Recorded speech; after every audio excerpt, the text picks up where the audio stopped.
Henry was a 35-year-old young dynamic man who loved himself and was deeply devoted to his wife. He and Olivia had been married for about 4 years, and he thought he knew her very well, that is, until that business trip. Henry worked at his wife Olivia's family's company, a promising CEO candidate. He kept a close eye on his work and always took great care in what he did. He had been this way even before marrying Olivia, Olivia's father. Lucas had always appreciated Henry's efforts and achievements, and the fact that Olivia had no brothers made Henry the sole candidate to take over the business. One summer night, Lucas told Henry that he needed to go on a trip to meet with his business partners abroad. It was a business trip that would last about a week.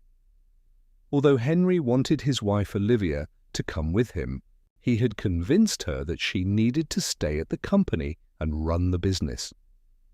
Once Henry left for abroad, Olivia, just as she had said, hardly ever stepped outside the office to handle the business.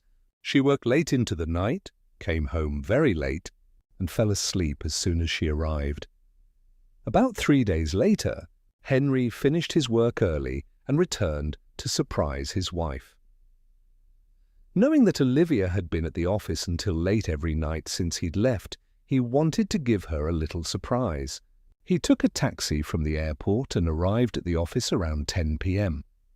With the bouquet he'd bought from the florist in front of the airport, he hurried upstairs. His goal was to surprise his wife. When he reached Olivia's office, he excitedly opened the door and was shocked by what he saw. Olivia wasn't alone in the office. She was in a very intimate and inappropriate situation with Benjamin, Henry's childhood friend. Benjamin was a lazy young man who hadn't even finished college. Henry had vouched for him and practically forced the company to hire him. Little did he know that the favor he'd done would be repaid with his wife's betrayal. After getting over the brief shock of what he'd seen, he started yelling and screaming and stormed out of the building. The next day, Lucas called Henry and asked him to come to the office. Henry assumed they were going to apologize for what his daughter had done and wanted to put the matter to rest. He said he'd stop by later that day and hung up. He arrived at the office around noon and went straight to Lucas's office without speaking to anyone. Lucas said, "Hello, Henry. Welcome, son. Olivia told me a few things, which is why I wanted to call you in." Henry replied, "Yes, sir. I returned early from my business trip yesterday. My only goal was to surprise my lovely wife, Olivia." "But—" Before he could finish, Lucas cut him off. "No buts, young man. My daughter is my everything. She may have made a small mistake. You will not drag this out. You will put an end to it and make sure no one else finds out. Otherwise you'll have to leave my daughter and return to your old life, penniless on the street corners." Henry was shocked by what he heard.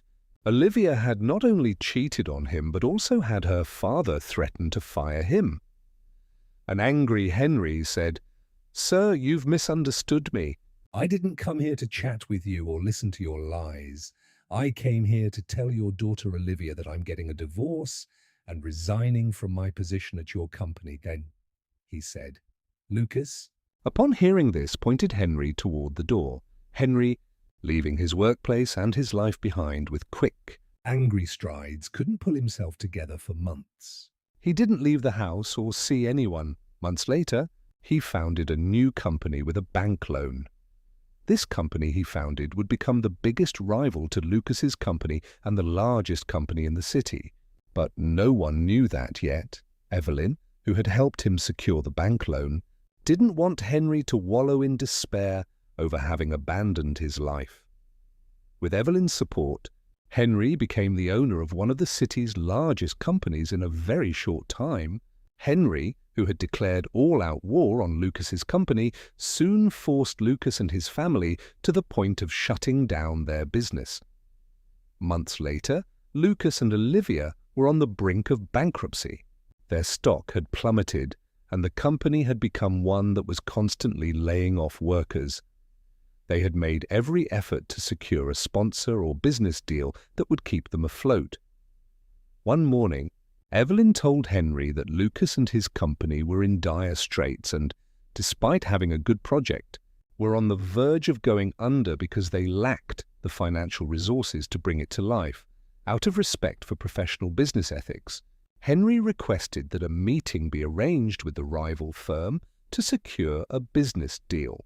Evelyn set the date and time for the meeting.